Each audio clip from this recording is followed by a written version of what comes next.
We're going to talk about removal and relocation, which occurred roughly between 1828 and 1887. There are a lot of other things that happened. There are many treaties and a lot of westward expansion, but we're going to focus in primarily on some key court cases that are very relevant to today. These court cases are known as the Marshall Trilogy. So it's a series of three cases between 1823 and 1832. And prior to the Cherokee Nation cases, there was one case, Johnson v. McIntosh. And essentially, the Supreme Court chief judge at the time decreed that the doctrine of discovery was valid. We talked about this in the previous lecture where Francis de Victoria said that just because someone's Christian doesn't mean that they can just go in and say that they own the land. Well, the Supreme Court found that yes, that could happen because the Indians only enjoyed occupancy. Whichever European nation discovers the territory gains exclusive right to extinguish the Indian title of occupancy either by purchase or by conquest. So as a result, the court basically ruled that the United States actually owns all of Indian land, and the tribes are only there because the federal government in the United States allows them to be there. So tribes and even reservations today, the tribes do not own that land. They cannot sell their reservation lands.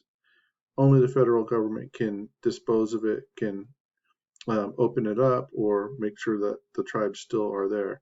So that's a very important because that has a very huge impact today. There are a couple of cases in Cherokee Nation v. Georgia where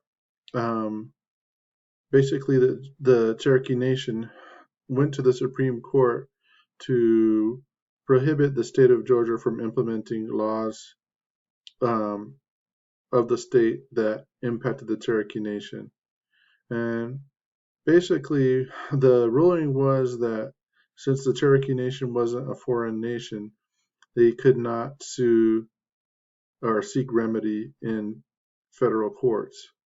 What they did find was that tribes are domestic dependent nations. And basically, this created a new state within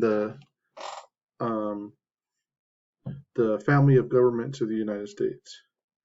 So previously, tribes were thought of more as foreign nations, but now this establishes tribes as domestic dependent nations, and this is where the language of that tribes were in the state of pupilage to their civilized tutors. The relationship with the United States resembles that of a ward to his guardian. So the tribes were the ward and the United States government was the guardian. And so this established federal supremacy and specifically the power of Congress through the Commerce Clause to basically deal with tribes in a different manner. And finally, the Worcester versus Georgia really drew a clear line between the laws of Georgia and basically ruled in favor of the Cherokee Nation that the Georgia cannot extend its laws into Cherokee land. So when we look at the summary of these really important cases, it reaffirms the inherent sovereignty of tribes. It establishes tribes' political status as separate, although they are dependent governments. And it establishes the federal government's exclusive authority over tribes and the lack of state power over Indian affairs. So these court cases are still valid today. This is really what tribal sovereignty is built around, these three court cases.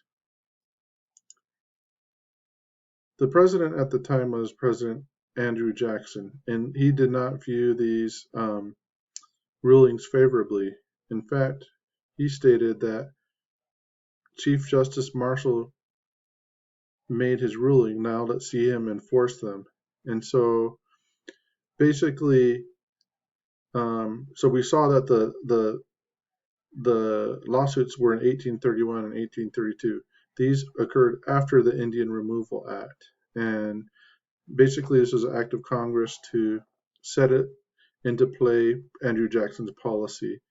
And when the courts found that the state governments couldn't impose themselves on the tribes, that was not good for this Indian removal policy. Nevertheless, we can see Andrew Jackson's sentiment. So basically what we had, and you can see the map here, here's the Cherokee and the other tribes down here, and then the tribes in the Great Lakes region were all moved into Indian territory, which was what now would be known as Oklahoma.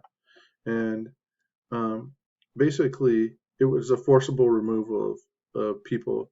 A lot of these tribes already had treaties and had their lands guaranteed, and so it was a very detrimental governmental policy. And so in 1838, the Cherokees were forcibly removed.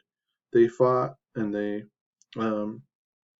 tried to stay in their original homelands. In fact, they had assimilated, they had become Christian, they had taken on the agrarian lifestyles that in the South. At the time, they were considered a civilized tribe. Despite that, they were still removed, and they resisted it as much as they could, but finally they ended up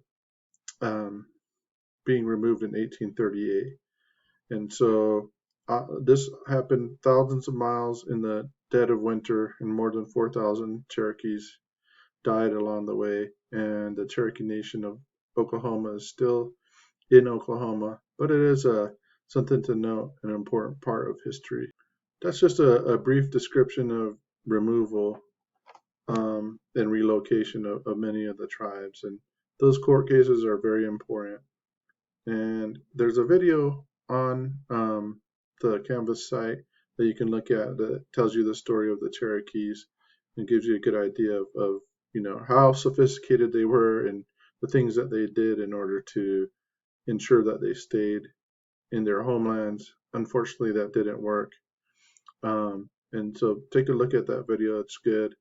And then you can see another video of Tecumseh and his struggle to unite the tribes in a pan-Indian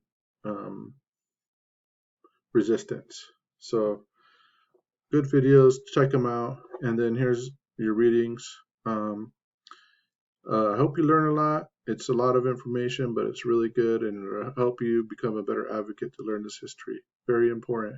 So thank you for your time, and I hope that you have good learning, and please contact your instructor if you have any questions.